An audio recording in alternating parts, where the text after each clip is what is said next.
தேவதை அவள் ஒரு தேவதை, அழகிய பூமுகம் காணவே ஆயுள்தான் போதுமோ? காற்றிலே அவளது வாசனை, அவளிடம் யோசனை கேட்டதால் பூக்களும் பூகுமோ? அழகாய் மனதை பறித்து விட்டாலே. ஹலோ கார்த்திக் சார், எப்படி இருக்கீங்க? உங்களை பார்த்து கூட ரொம்ப நாள் ஆச்சு. நல்லா இருக்கேன் மிஸ்டர் சேகர், நீங்க எப்படி இருக்கீங்க?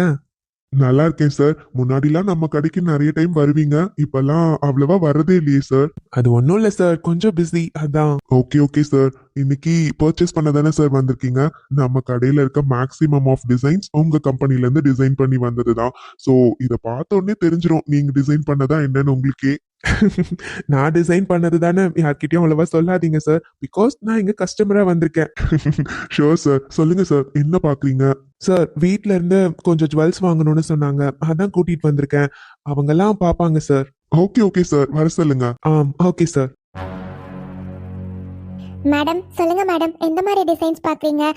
நீங்கள் எந்த மாதிரி கேட்குறீங்களோ அது மாதிரி நான் எடுத்து காட்டுறேன் மேடம். மேரேஜுக்குன்னு சொல்கிறீங்க, ஸோ மேரேஜ்க்கு மேக்ஸிமம் இந்த ஏரியாவில் தான் பர்ச்சேஸ் பண்ணுவாங்க. ஏன்னா இங்கே ஆரம் செட் அண்ட் நெக்லஸ் எல்லாமே வந்து பேராகவும் இருக்கும், நம்ம தனித்தனியாகவும் வாங்கிக்கலாம் மேடம். எல்லாமே பேர் பண்ணியும் போட்டுக்கலாம். எத்தனை பவுண்டில் சார் பார்க்குறீங்க? என்ன வேணும்னு சொன்னீங்கன்னா நாங்கள் ஒன்று ஒன்றா எடுத்து கொடுப்போம். அப்படியாம்மா, சரி சரி. நாங்கள் ஒரு 20 பவுனுக்கு பார்க்கணுமா? கோல்டு காயின் வச்சுருக்கோம், அதை வச்சு நீங்கள் மாற்றிப்பீங்க தானே? ஆமாம் மேடம், மாற்றிப்போம். ஆனால் செய்கூலி சேதாரம் நீங்கள் கொடுத்து தான் மேடம் ஆகணும். அது பார்த்துக்கலாமா? சரிங்க மேடம். பாருங்க, உங்களுக்கு எந்த மாதிரி டிசைன்ஸ் வேணும் மேடம்? யாருக்கு பார்க்குறீங்க? என் பொண்ணுக்கு தாம்மா கல்யாணம் ஏற்பாடு பண்ணியிருக்கோம், அதனால ஒரு 20-25 பவுனுக்கு நகை வாங்கணும், அதான் வந்தோம் பார்த்துக்கோ. இவ தான் எங்கள் பொண்ணு, இவளுக்கு பிடிச்ச மாதிரியே காட்டுங்க. ஓ அப்படியா? சொல்லுங்க மேடம், உங்களுக்கு எந்த மாதிரி டிசைன்ஸ் வேணும்? ஏன் கேட்குறேன்னா, சில பேர் லைட் டிசைன்ஸாக எதிர்பார்ப்பாங்க, சில பேர் நல்லா கிராண்டாக எதிர்பார்ப்பாங்க. உங்களுக்கு எந்த மாதிரி வேணும்னு சொல்லுங்க மேடம். இங்கே பாருங்க சிஸ்டர், எனக்கு லைட் டிசைன்ஸ்லாம் அவ்வளோவா பிடிக்காது, எனக்கு கொஞ்சம் நல்லா கிராண்டாக இருக்க மாதிரி தான் வேணும். ஸோ கொஞ்சம் நல்லா டிசைன் வந்து எப்படி வேணும்னா எல்லாம் செட்டாக காட்டுங்க, தனித்தனியாக வாங்கி மேட்ச் பண்ணுறதுக்குலாம் எனக்கு ஐடியா கிடையாது. ஸோ செட்டாக காட்டுங்க. டிசைன்ஸ் எனக்கு எது பிடிச்சிருக்கோ நான் அதை எடுத்துக்கிறேன். ஓ அப்படியா மேடம்? இங்கே பாருங்க, இது எல்லாமே செட்டாக இருக்கிறது தான். இதில் உங்களுக்கு ஏதாச்சும் பிடிச்சிருக்குன்னா சொல்லுங்க, நான் அதை பற்றின டீட்டெயில்ஸ் உங்களுக்கு சொல்கிறேன். உங்களுக்கு பிடிச்சிருக்குன்னா அதை நீங்கள் போட்டு பார்க்க நான் அலோவ் பண்ணுவேன். ஓகே, நான் பார்க்குறேன். அப்பா, டேய் இங்க வந்துமா. விஸ்வா, நீ ரொம்ப சரியில்லை பாத்துக்கோ. என்னடா பண்ணிட்டு இருக்கேன்? அவங்களுக்கு ஏதாச்சும் டவுட் வந்துற போது. டேய், நான் என்ன பக்கத்துல நின்று வெறிக்க பார்த்தா சைட் அடிக்கிறேன் இல்லையே? நாம இங்க உட்காந்துக்கிட்டு அவங்க பர்ச்சேஸ் பண்றத பாக்குறோம், அவ்வளவுதானடா. இதுல என்ன தெரிய போகுது சொல்லு? அவங்களுக்கு நாம என்ன வாங்குறோம்னு பாக்குறாங்க போல, அப்படிதான்டா தோணும். நான் அந்த பொண்ணு சைட் அடிக்கிற மாதிரி எல்லாம் அவங்களுக்கு தோணாது மச்சான். சோ தேவையில்லாம யோசிக்காதடா. அங்க கொஞ்சம் திரும்பி பாரு, உன் ஆளுக்கு தான் நகை எடுக்கிறாங்க போல, திரும்பி பாருடா. டேய், அவங்களுக்கு பிடிச்ச மாதிரி எடுப்பாங்க, அதை வேற நான் எதுக்கு பார்க்கணும்? ஆமாடா மச்சான், இந்த கம்பெனில இருக்க மேக்ஸிமம் ஆஃப் டிசைன்ஸ் உங்க கம்பெனில இருந்து டிசைன் பண்ணி வந்ததுதான். ஆனா உன்னை கூப்பிடாம அவங்க செலக்ட் பண்ணிட்டு இருக்காங்க பாரு மச்சான். உன்னை விட எனக்கு தெரிஞ்சு கோல்ட பத்தி தெரிஞ்சவங்க இங்க யாருமே இருக்க மாட்டாங்க. அவ்வளவு நூக் அண்ட் கார்னர் பார்த்து வாங்குறவன் நீ தான். அது மட்டும் இல்ல, எந்த மாதிரி ட்ரெஸ்ஸுக்கு யாருக்கு எந்த மாதிரி கோல்ட் போட்டா நல்லா இருக்கும்னு உனக்கு தான் நல்லா தெரியும். பாத்தியா? ஆனா உன்னை விட்டுட்டு அவங்க பர்ச்சேஸ் பண்ணிட்டு இருக்காங்க. போடா, இதுக்காச்சும் உன்னோட வருங்கால மனைவி பக்கத்துல நின்னு அவங்களுக்கு எது செட் ஆகுமோ பார்த்து செலக்ட் பண்ணி கொடுக்கலாம்ல. சும்மா இரு விஸ்வா, அவங்க அப்பா அம்மா எடுத்து கொடுக்கறது, அவங்களுக்கு எது பிடிச்சிருக்கோ அதுதானே எடுப்பாங்க. ஆமா, நம்ம சைட்ல இருந்தும் பொண்ணுக்கு போடுவாங்க தானேடா. நீ வேறடா, அதெல்லாம் அம்மா ஆல்ரெடி எடுத்து வச்சிருக்காங்களாம். சோ என் மருமகளுக்கு இதுதான் தருவேன்னு அங்க லிஸ்ட் போட்டு வச்சிருக்காங்க. இப்போ ஜஸ்ட் நம்ம வீட்டு சைட்ல இருந்து தாலி மட்டும்தான் வாங்குறாங்க. அவங்க தான் அவங்களுக்கு ஏதோ கோல்டு வாங்குறாங்க போல. இவங்களுக்கு அவங்க பொண்ணுக்கு. மச்சான் என்னடா அப்படிலாம் சொல்லக்கூடாது, உன்னோட வைஃபுக்குன்னு சொல்லணும் விஸ்வா. சரி கூல். சரி, இப்ப ஒரு டெஸ்ட் வச்சுக்கலாம். அங்க அவ்வளோ டிசைன்ஸ் இருக்கு பாத்தியா? இங்க இருந்தே செலக்ட் பண்ண பார்க்கலாம். உன்னோட வைஃபுக்கு எந்த மாதிரி டிசைன் போட்டா நல்லா இருக்கும், அவங்களுக்கு சாரிக்கு அவங்க ஃபேஸ் கட்க்கு எந்த மாதிரி டிசைன் போட்டா நல்லா இருக்கும்னு எங்க கொஞ்சம் சொல்லு பார்க்கலாம். இன்னைக்கு ஒரு வழி பண்ணாம விட மாட்டேன்னு முடிவு பண்ணிட்ட அப்படிதானே? அட சொல்லுடா. டேய், உனக்கே நல்லா தெரியும்ல. என்னதான் நான் கிராண்ட் டிசைன்ஸ் எல்லாம் டிசைன் பண்ணாலும் எனக்கு மேக்சிமம் சிம்பிளா இருக்க டிசைன்ஸ் தான் ரொம்ப பிடிக்கும். அதுவும் சிம்பிளா ஒரு சாரிக்கு ஒரு சோக்கர் மட்டும் போட்டாலும் அவ்வளவு அழகா இருக்கும். அது ஒவ்வொரு சாரிக்கு ஒவ்வொரு விதமான ஜுவல்ஸ் போடணும். எல்லாத்துக்குமே ரொம்ப கிராண்டா போட்டோம்னா அது அவ்வளவு லுக்கா இருக்காது. இப்போ சிம்பிள் சாரீஸ்லாம் கட்டுவாங்க. அப்போ அதுக்கு தகுந்த மாதிரி ஜுவல் போடணும். ஸோ ஒவ்வொரு ட்ரெஸ்ஸுக்கும் ஒவ்வொரு விதமான ஜுவல்ஸ் இருக்கு. அந்த மாதிரி போட்டாதான்டா அழகா இருக்கும். சரிதான்டா. ஆனா ஒண்ணுடா மச்சான், ஃபியூச்சர்ல உனக்கு வர வைஃப் ரொம்ப கொடுத்து வச்சவங்கடா. அவங்களுக்கு இந்த மாதிரி ஹஸ்பண்ட் ட்ரெஸ் செலக்ட் பண்ண மாட்டேன்றாங்க, என்னது ஜுவல் செலக்ட் பண்ண மாட்டேன்றாங்கன்னு ஃபீலிங்கே இருக்காதுடா மச்சான். நீயே கூட்டிட்டு போய் பக்கத்துல உட்கார வச்சு செலக்ட் பண்ணி கூட்டிட்டு வந்துருவ போல. சரி சரி இரு, ஸ்ரீநிதி என்ன மாதிரி தான் ஜுவல் எடுக்கிறாங்கன்னு நானும் பாத்துறேன். உன்னோட டேஸ்டும் அவங்க டேஸ்டும் ஒரே மாதிரி இருக்கான்னு இதுலயே செக் பண்ணிடலாம். டேய், நீ வேற Dress கடையிலே செட் ஆகலையா, இங்க ஜுவல் கடையிலயுமா? டேய், அது வேற இது வேற, இருடா பாப்போம். என்னவோ பண்ணு.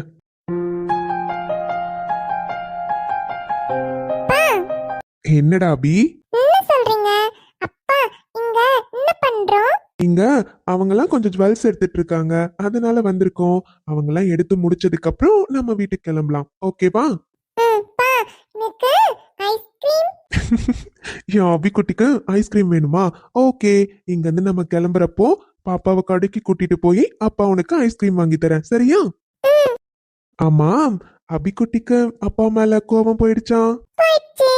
ஆமா, கையில என்ன ஏதோ பொம்மை வச்சிருக்க? ஏண்டா உனக்கு தெரியாதா?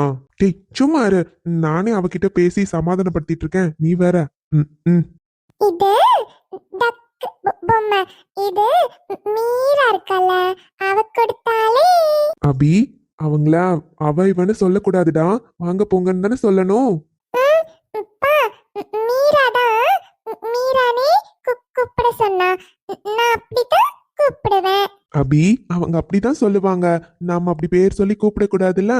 அவங்க உனக்கு சித்தி முறை வரணும், சோ சித்தின்னு கூப்பிடு. சித்தியா? நான் மீரான்னு தான் கூப்பிடுவேன். பி, டேய் சும்மா இருடா, பச்சை குழந்தை, அவ எல்லாரையுமே மேக்சிமம் பேர் சொல்லி தானே கூப்பிடுவா. அவகிட்ட போய் திடீர்னு உறவு முறை சொல்லி இப்படிதான் கூப்பிடணும்னா நீ சும்மா இரு. அவளுக்கு எப்படி தோணுதோ அப்படியே கூப்பிடட்டும், போக போக சரியாயிடும்டா. இப்பதானே பழகிருக்காங்க. அது என்னவோ சரிதான்.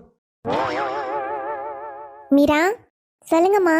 நீயும் பாருடா, உனக்கும் அம்மா 2 பவுனுக்கு ஒரு செயின் வாங்கலாம்னு நினைச்சேன். உனக்கு எந்த மாடல் பிடிச்சிருக்குன்னு பாரு, அதே அம்மா வாங்கி தரேன். ஆமாடா மீரா, பாருமா.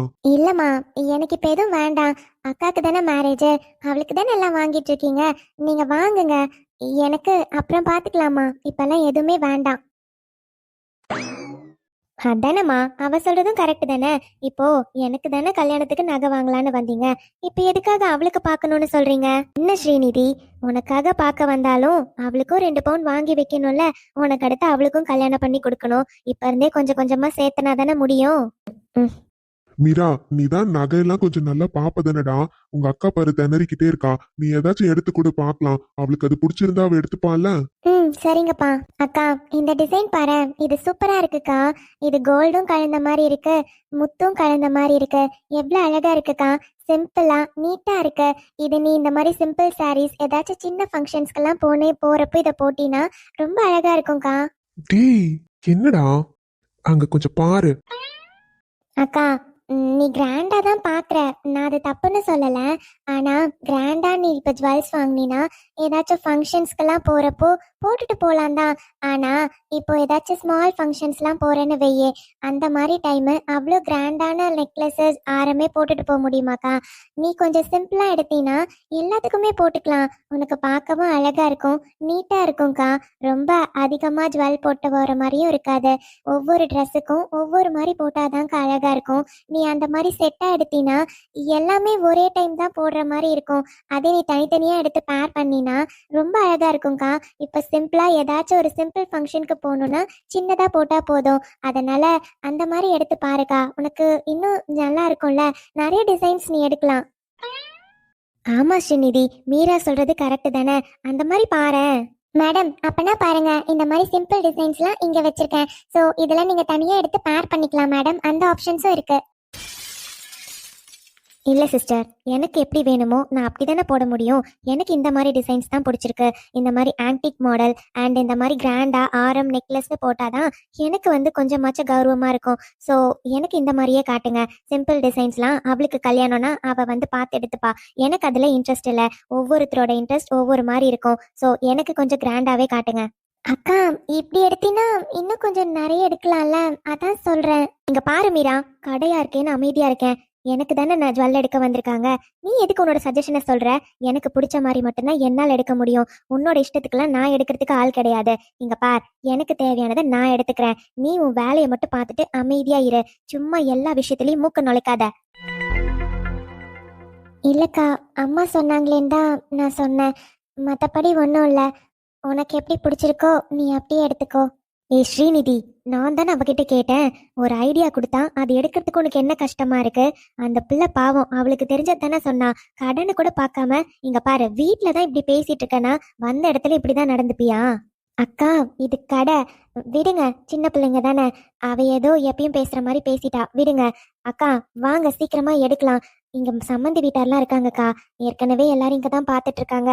நீங்க வேற கோவப்படாதீங்கக்கா. நம்ம பிள்ளைய பத்தி அப்புறம் என்ன நினைப்பாங்க? அமைதியா இருங்கக்கா. அப்புறம் இந்த பிள்ளை என்ன ராணி சொல்லுச்சு? எதுக்கு எடுத்தாலும் எதுக்குமே ஒத்து போக மாட்டானா என்னதான் செய்யறது? அதெல்லாம் வீட்டுல போய் பாத்துக்கலாம்க்கா. ஸ்ரீநிதி, உனக்கு பிடிச்சத எடுடா. ஏ மீரா, வா. எங்க பவி, எல்லாம் சொன்னாதான் கேப்பியா? இங்க எதுக்கு தேவையில்லாம நிக்கிற? நான் அப்பவே சொன்னேன். இப்ப நீ கூட வரியா இல்லையா? வா. அம்மா. என்னம்மா? அம்மா, நீங்களா தானே ஜுவல்ஸ் எடுக்கிறீங்க. நாங்க எதுக்குமா சும்மா இங்க நின்னுக்கிட்டு? நீங்கெல்லாம் பார்த்து எடுங்க. நானும் மீராவும் அங்க போய் உட்காரோமா.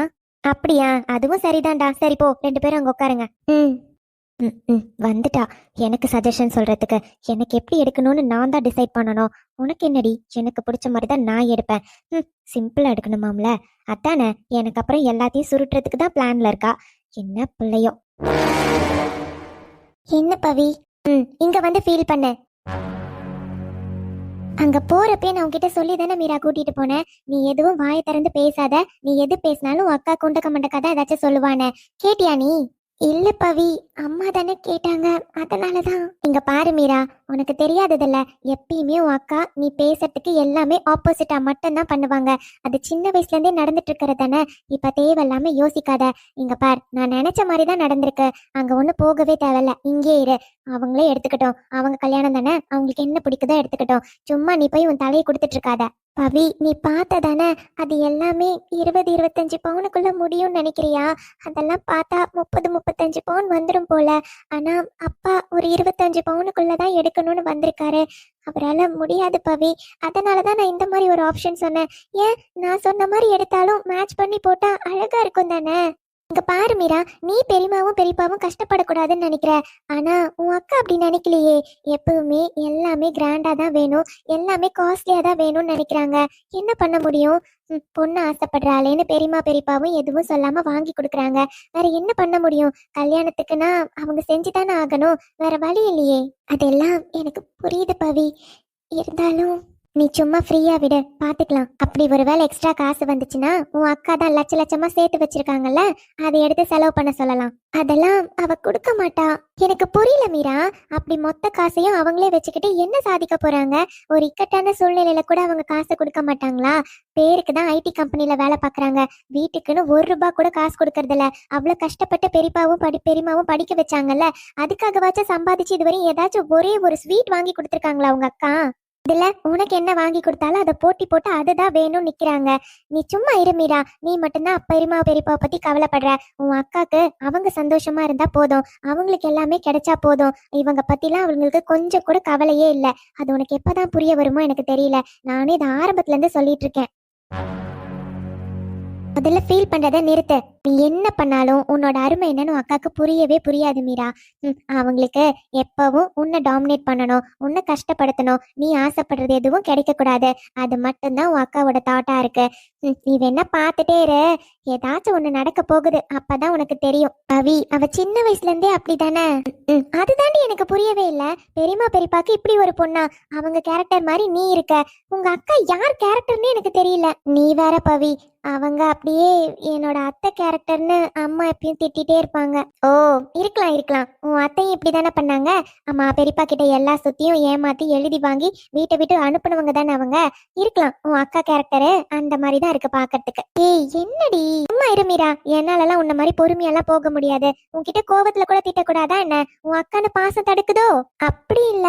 அப்போ அமைதியா இரு.